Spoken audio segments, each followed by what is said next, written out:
So I just realized, as of right now, of me recording this, in a couple of days is going to be the 30th anniversary of Doom. 30 years of Doom. Holy shit. So instead of doing a gameplay, normally I would just do a gameplay and say, hey, 30 years of Doom. Or doing a celebration video like I did with Mortal Kombat last year. Which I wish I could have done a little bit better, but overall I'm happy with it because I did, celebrate the game and the fans around it. Instead of doing all that, I decided, let me just talk about my history with Doom, which I've also done with Mortal Kombat before. Not in a full video, but here's a full video of my history with Doom. Unlike Mortal Kombat, there's not a whole expansive history with my history with Doom. Like with Mortal Kombat, there's a lot I should have talked about. But here, it's like, not a whole lot, but I'll try to get through this and talk about my history with Doom itself. I missed it in '93. I mean, I was a child. I was an infant basically when that game came out. Apparently, it was a huge hit and caused a lot of office productivity issues. And of course, those groups. You know which ones are complaining about it, the violence and the gore and all this other shit. I didn't get to play it in '93. I did get to play it on the PS1, the first PlayStation. Back in '98, which was like the year after I first got a PlayStation. But I got to play it. It was fun. I enjoyed the hell out of it, playing Doom. All the cool weapons, all the crazy looking demons and shit. Like, that was just such a fun experience. My father, between the Namco Museum, specifically for Miss Pac-Man, and Tekken 3, and of course that PlayStation 1 Doom game, he played the fuck out of that too. He was much younger then, so he would come home from work and play that game while I'm sleeping. In my room, in the middle of the night while I'm sleeping, he would play that game. Of course, he was courteous to turn the shit down. He had it just slow enough so he could hear the game, but not so loud that it would wake me up. But the only time I would ever actually hear it is if I woke up in general. I would just turn over in the bed a little bit and see him just playing the game and killing demons and shit after the hard day's work. He's playing that game or Miss Pac-Man or Tekken 3. I think he unlocked all the characters in Tekken 3 at one point. I'm like, when did you do all this? I wake up one morning, he unlocks Dr. Bosconovich and shit. I'm like, where was I when this happened, man? So I always thought that was funny. The thing about the '98 Doom game, though, is I think it was '98. But the thing about that game, though, is that I say '98 Doom.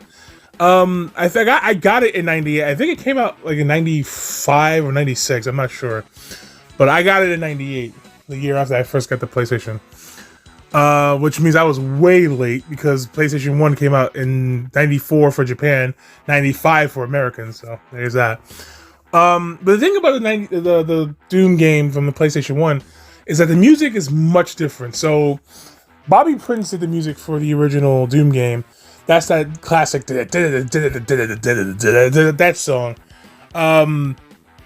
Aubrey Hodges did the music for the PlayStation 1, the PlayStation Doom game. And it's amazing how much music kind of changes the game a little bit, because the Bobby Prince music makes you feel like a badass walking through the halls killing demons on Mars or on Earth, depending on which game you're playing. Whereas the Aubrey Hodges music makes it feel like a horror game. And my experiences with Doom initially were basically horror games, essentially. So I never got quite the action-packed feel of it that was originally intended, I guess. After all of that, although my Doom experience since then was the Doom 2005 movie with The Rock, Dwayne "The Rock" Johnson, and Carl Urban. It was not a good movie. It was fun. It was entertaining. I enjoyed the hell out of it. It's a dumb, so bad it's good kind of movie, but I didn't think it was very good. So after that, I used to frequent, and when I was in high school, and this movie came out when I was in high school. After that, I used to frequent this small video game store after school. I used to hang out over there, and they had the Doom. One of the people had the Doom DVD, which had the demo for Doom 3. at the time when Doom 3 came out, I never played it, so I only knew about it. But I never played it. So they popped it in in an Xbox, which was the only time I ever played Xbox in my life. I had never played Xbox or any Xbox games since, unless it was like on a PC. So I've played Halo, but I've never played it on an Xbox, so only on PC. But I played the Doom 3 demo. It was pretty creepy as hell. I enjoyed the shit out of it. I was like, holy shit, I wish I could play the full game. I did eventually do that when I got the Doom 3 BFG edition for the Xbox 360. So when I played that, I sunk in so many hours playing the BFG edition. It was such a grand old fucking time playing that game. I didn't finish Resurrection of Evil or the Lost Missions, but the main base game was just so fun to me. Very creepy, very scary. Like again, the Doom 3, all my Doom experiences at the start were mainly horror based. So even if the horror thing for the PlayStation 1 Doom was just based on a musical change rather than, changing the atmosphere of the game itself, it was just a musical change. But that was the first true horror experience I had with Doom, because that was truly meant to be a horror game, and it was a pretty damn good one. I know a lot of people don't like Doom 3. I'm like, I understand why, because they're used to the action-packed Doom, which we would later get with Doom 2016 and Doom Eternal, and I get that totally. But I didn't mind the horror Doom, and I did eventually play it on PC, the BFG edition, which I did use for video. I think I did gameplay videos on that. I used the Doom 1 and 2 game that came with the BFG edition for gameplay footage. I kind of am sorry we didn't get a Doom 4, because Doom 3 felt like was essentially a reboot of the first Doom, a remake of the first Doom game. I would have loved to see a horror reboot of Doom 2 through in the form of Doom 4. Because presumably Doom 4 would have been just Doom 2, but as a horror game. I would have loved to have seen that. That would have been a really cool thing to do. So after that was shit. Doom Annihilation, which was absolute dog shit. I hated Annihilation. It was one of the worst ones. It's crazy to me how the more accurate a movie gets to the game, that the worse the movie is than the one that was nothing like the original. The only exception I can say was probably the Super Mario Brothers movie, which was way more accurate to the source material than the '93 movie. But the 2023 movie was way better. But versus like fucking I wouldn't say Resident Evil was worse than than all the Resident Evil movies. But Welcome to Raccoon City was worse than like Apocalypse. I don't know. I think it was better than Apocalypse. It was worse than the first one and maybe the third one, because the first one and third one had a focused story, not just, it wasn't all scatterbrain and shit like Welcome to Raccoon City was, where we're doing two different storylines at the same time. And another example of this, I believe, was, I can't think of it right now, but Doom was one of these things where it's like Street Fighter. That's the one I was thinking of. Street Fighter. Street Fighter was not accurate to the games. The first movie, the 1994 movie, and it was better than it was a bad movie, but better than the Legend of Chun-Li, which was a little more accurate, just a little bit more. The Shadaloo is an organization, not a country. Bison is the leader of the Shadaloo. You have Balrog and Vega as villains.